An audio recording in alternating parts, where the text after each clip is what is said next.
श्रीलंका में अशांति के बाद आपातकाल घोषित। कोलंबो समेत कई जगह हिंसक प्रदर्शन। पश्चिमी प्रांत में लगाया गया कर्फ्यू। राष्ट्रपति गोटबाया राजपक्षे के इस्तीफे की मांग। श्रीलंका में कर्फ्यू के बाद अब सोशल मीडिया पर लगा बैन। फेसबुक, ट्विटर और व्हाट्सएप को किया गया बैन। प्रदर्शन को नियंत्रित करने के लिए कल रात से ही बैन किए गए सोशल मीडिया प्लेटफॉर्म। श्रीलंका में आर्थिक संकट के बीच भारत ने खाद्य मदद के रूप में चावल की सप्लाई शुरू की। 40,000 टन डीजल भेजा। 20 टन जल्द भेजने की तैयारी। श्रीलंका ने भारतीय सैनिकों की मदद लेने से जुड़ी खबरों को खारिज किया।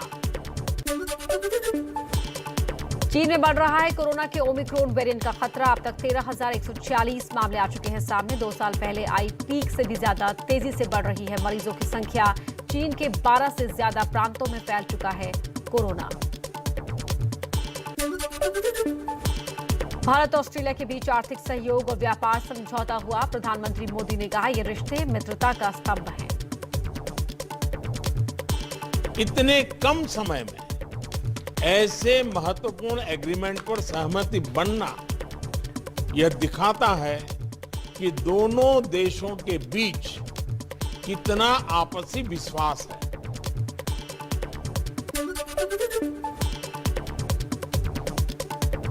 नेपाल के पीएम शेर बहादुर देउबा का आज वाराणसी दौरा। यूपी के सीएम योगी करेंगे अगवानी। काशी विश्वनाथ मंदिर और काल भैरव मंदिर में करेंगे पूजा। नेपाली मंदिर का शिलान्यास भी करेंगे।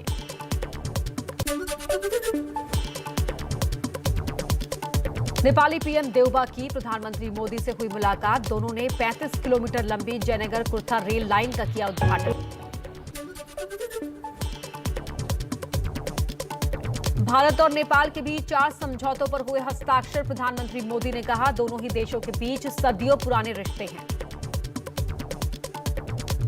नेपाल की शांति, प्रगति और विकास की यात्रा में भारत एक दृढ़ साथी रहा है और हमेशा रहेगा।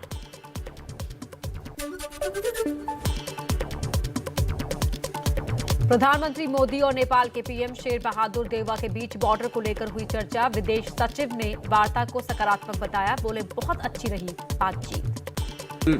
बहुत अच्छी बातचीत हुई हमारे दोनों प्राइम मिनिस्टर्स के बीच और जो मुझे लग रहा है ये विजिट बहुत ही अच्छा डायरेक्शन में गया।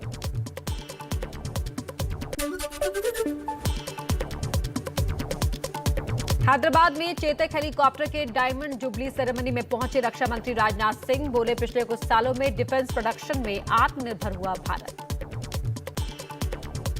पिछले कुछ वर्षों में हमने ऐसे माहौल तैयार किया कि हमारी सेनाएं, हमारे साइंटिस्ट और डिफेंस मैन्युफैक्चरर्स प्रोएक्टिव तरीके से सोच सकें और कुछ नया करने की राह में वो आगे बढ़ सकें।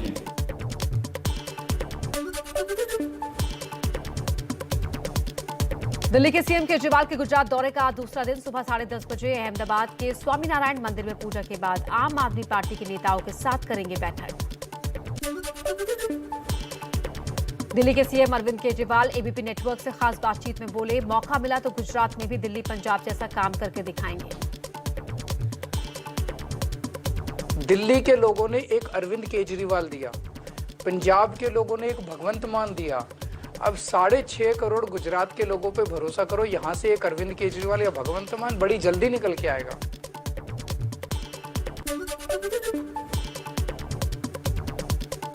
पंजाब विजय के बाद अब मिशन गुजरात में जुटे अरविंद केजरीवाल अहमदाबाद में भगवंत मान के साथ किया रोड शो। केजरीवाल ने कहा मुझे राजनीति नहीं भ्रष्टाचार खत्म करना आता है। मैं बीजेपी को हराने नहीं आया, मैं कांग्रेस को हराने नहीं आया, गुजरात को जिताने के लिए आए हैं। गुजरात से भ्रष्टाचार खत्म करना है।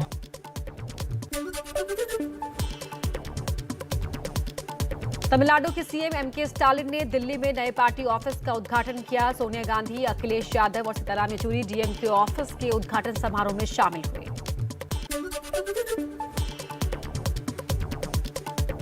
महाराष्ट्र में बीजेपी के बाद एमएनएस प्रमुख राज ठाकरे ने मस्जिद से लाउडस्पीकर हटाने की मांग की तो राज ठाकरे को मिला बीजेपी का समर्थन।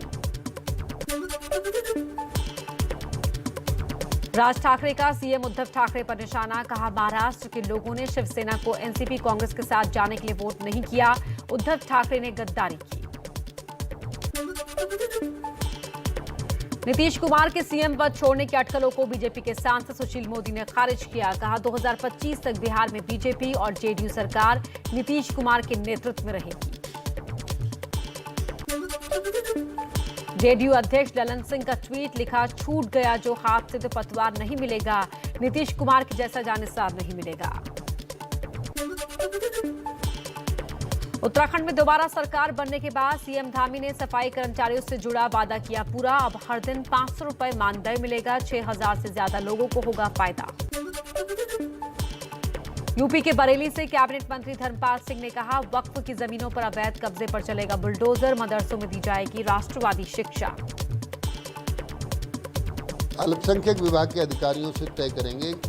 जो हमारे पास वक्फ बोर्ड भी है, वक्फ बोर्ड की संपत्तियों पर लोगों ने अवैध कब्जे कर रखे, किसी के लोगों के नाम भी करा रखी है, तो विभाग से जानकारी करके उसे छुड़वाने का काम करेंगे।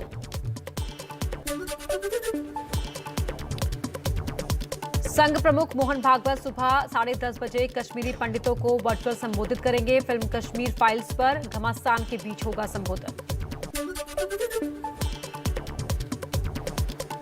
आज फिर बढ़े पेट्रोल डीजल के दाम, दिल्ली में 80 पैसे का इजाफा, पेट्रोल 103 रुपए 41 पैसे तो डीजल 94 रुपए 67 पैसे हुआ महंगा।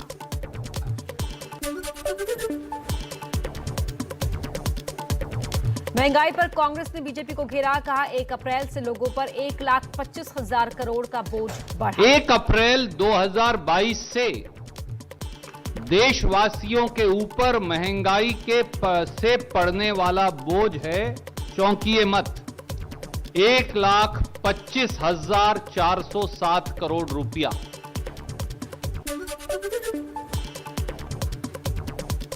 महंगाई के खिलाफ धरना में शामिल राजस्थान के मुख्यमंत्री अशोक गहलोत, केंद्र सरकार को लोकतंत्र का हत्यारा दिया करार, सीबीआई, ईडी और इनकम टैक्स की कार्रवाई को लेकर उठाए सवाल। सुप्रीम कोर्ट के चीफ जस्टिस ऑफ इंडिया ने कहा है कि सीबीआई जो काम कर रही है, छापे डाल रही है और क्या वो जानबूझ के डाल रही है, ये समीक्षा का विषय बन गया है।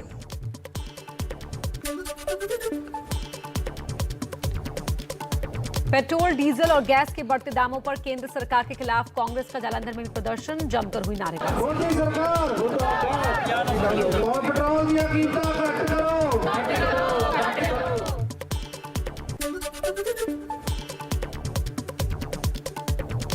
गर्मी आते ही नींबू पर चढ़ा महंगाई का रस, बाजार में 100 से 200 रुपए किलो मिल रहे हैं नींबू, मुंबई से लेकर जम्मू तक नींबू के दामों में इजाफा।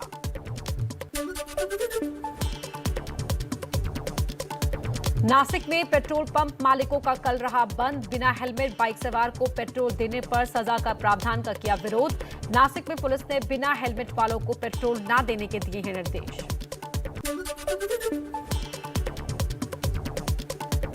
मुंबई में मेट्रो का हुआ विस्तार, गोरेगांव, आरे से दहिसर ईस्ट और दहिसर ईस्ट से दहानुकरवाड़ी मेट्रो मार्ग की शुरुआत हुई। मुंबई वेस्टर्न लाइन के यात्रियों को भीड़ और ट्रैफिक जाम से मिलेगी निजात।